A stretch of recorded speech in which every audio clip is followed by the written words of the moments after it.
Hello everyone, kamusta po kayo? Sa tagal natin hindi po tayo nakapag-usap, 'di ba? So anyway, okay lang po 'yan. Well, ang last upload po natin ay patungkol po sa nangyari po sa talagang grabing banat ni Senador Rodante Marcoleta, no? Kay Senador Ping Lacson. Alam niyo kasi ang problema kasi kay Senador Ping Lacson ay pinadadaan niya po doon po sa mga media. Alam niyo naman po ang mga media ay nako naman, no? Well, gano'n po talaga at ngayon ay, ano bang response 'no, ano bang response ni, Senator Ping Lacson. So, pero bagong lahat 'yan ay nandito po tayo 'no sa hay, grabe ngayon ang talagang problema ng ating, Pilipinas at, sana ay, malaking tulong na sana ng, mga senator sa atin na malulutas itong, problema at mahuli po ang malaking buhaya. Well, there we go and, bago 'yan ay we will, atin pong pakinggan at panoorin po yung, nangyari ba sana alam naman po natin yon.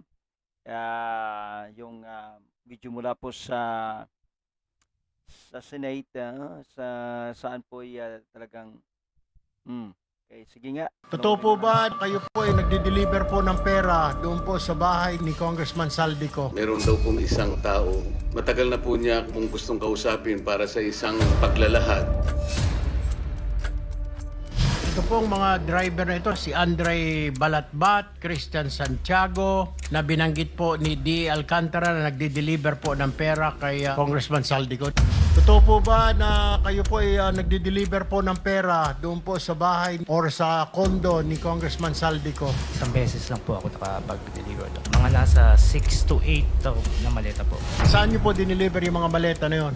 Sa Valle Verde po. Yung sasakyan ho na yan, alam niyo ho yan? Yung NFI 6319? Your Honor, bali yan po yung sa Fairview po. O yan po yung sasakyan ng kumuha ng mga maleta. Saan po ang nangyari itong transaksyon na ito na palitan? Phoenix Petroleum po sa Dahlia Street, Fairview po. Mr. Christian, ikaw naman po, ilang beses o kayo nakapag-deliver ng pera po? Doon po sa Dahlia po, 7 beses po. Dahlia. Per deliver po, nasa 8 to 10 na maleta po. Meron daw pong isang tao. Matagal na po niya kung gustong kausapin para sa isang paglalahad. Ako po si Orly Gutisa, isang dating sundalo. Noong December 5, 2004, na-hire So ako yung bilang pinakamagandang, nakita ko ngayon talagang grabe. Kaya lang naging issue dito sa kanya dahil sa notaryo daw. Ay naku naman, ay ito po si, Master Sergeant 'no, Orly, Gotesa. Talagang napakatapang na talagang kanya pong inilahad 'no, kahit siguro naman kahit ako 'pag ganito pong sitwasyon sa kanya ay siguro representa din po ako. Pero alam niyo, ay naku mayroon pa po na susunod dahil sabi nila marriage daw, may susunod po na talagang magwi-witness. Tapusin mo muna natin ito. security consultant sa Ako Bicol Party List or AKB kay Congressman Saldico. Tuwing may duty detail ako, pumupunta kami sa 28 Ladybug Corner, Dragonfly, Valle Verde 6, Pasig City. Tagabuhat lang ako ng malita ng basura. Ang ibig sabihin ng basura ay malita na may lamang pera. Ang bawat malita ay may lamang humigit kumulang 48 million pesos at nire-receive ni John Paul Estrada at Mark Tiksay. Ang isang ehemplo na nagdala ng pera ay si Congressman Eric Yap ng AXIS Party List. 46 na malita ang Dali dala lang, niya. si ano sa yun, ito po si Congressman Yap. Isa po pala siyang ano sa AXIS. Actually, yung AXIS sa pong party list na ito po ay sa mga alam niyo na po saan ito. At isa po 'yan si Senator Erwin Tolfo. Iwan ko anong masasabi dito ni Senator Erwin. Erwin, I mean, Tolfo dahil po ay sila po ito talaga. Sila po ang nag-umpisa kasi ang naalala ko nito ay nag-apply po ako nito. Marami pa akong pinasok dati sa AXIS dito sa amin pero hindi pa kami natuloy dahil parang basta malalim po na istorya yan. Job ng AXIS Party List. 46 na malita ang dala niya sa bahay ni Congressman Saldico sa Valle Verde 6.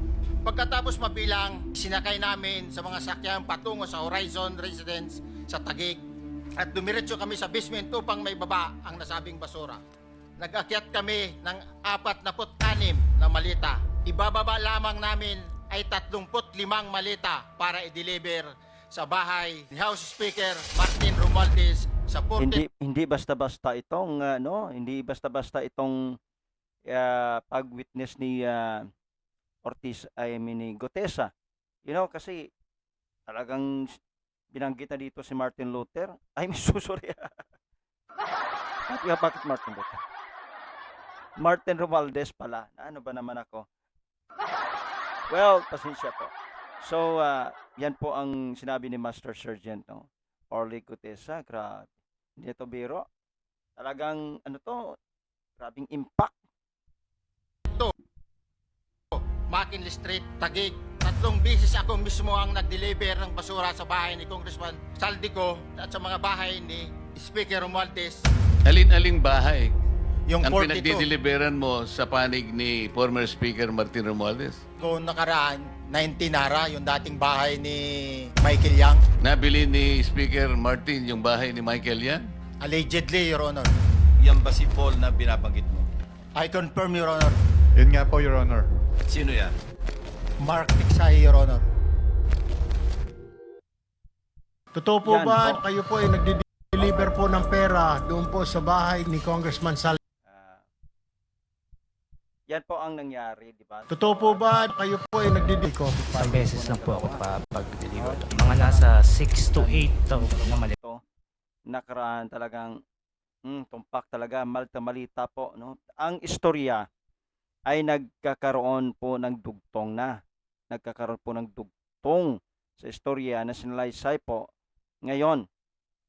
Kaya hindi maintindihan kung bakit po si Senator Ping Lacson ay hindi ayaw maniwala kay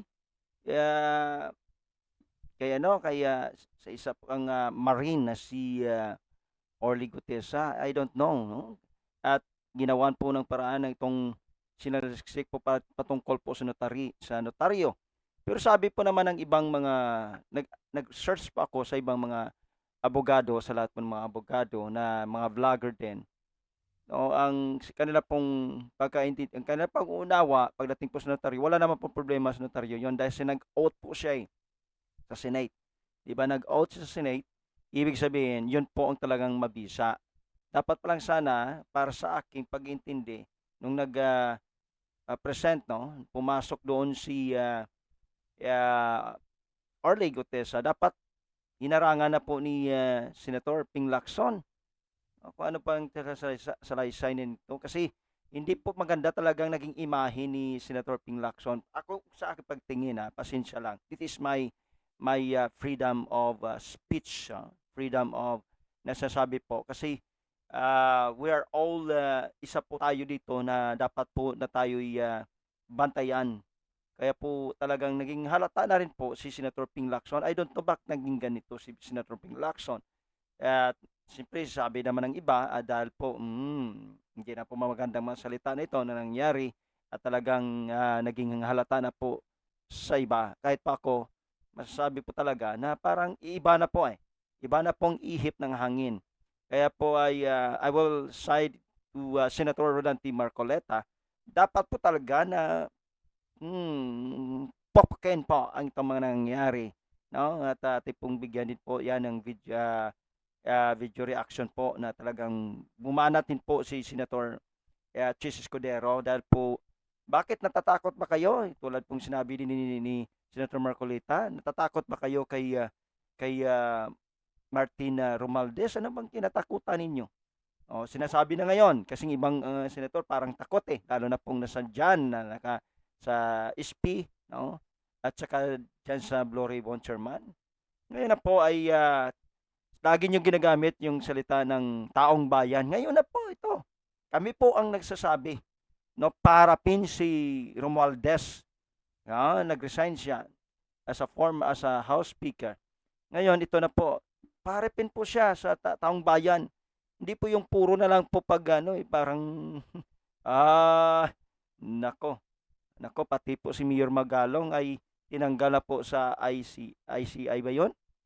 Ay, grabing halata. Para sa akin, hindi na po ito tago. Talagang hayag na po ang nangyayari. Okay? So anyway, dito na muna po tayo. The next video po, pag-usapan naman dito, ano pong reaction ni Senator Ping Lacson sa talagang pagbabanat po ni Senador Rodante Marcoleta. See you the next video po. Again, huwag kalimutan mag-like, mag-subscribe sa aking channel. At then don't forget to comment in the comment section paano pong inyong mga saloobin. Pag tayo po magsama-sama, no, at tulad po na sinasabi din mga senador, dapat po mag-unite para po tukbin, para po talagang pinakautak po nito ng gumagawa, no, ng sinasabi po. At sabi nga namang iba, walang iba kundi ang House Speaker po. Pasensya po, because ito po yung mga witness ngayon nagsasabi talagang dugtong-dugtong. At hindi po to gawa-gawa lang ng mga talagang grabing tapang ni Marine, no? Master Sergeant Orly Gotesa. I salute you, sir. Tapangan niyo po at nakita kong katapangan ninyo. Palapakan po natin siya. So I salute you. See you again for the next video. Maraming salamat po. At kita po tayo. This is your story, Ronnie Harbel. Ating po hinahayag ang katotohanan. God bless everyone. Bye-bye. And see you the next video. God bless you all.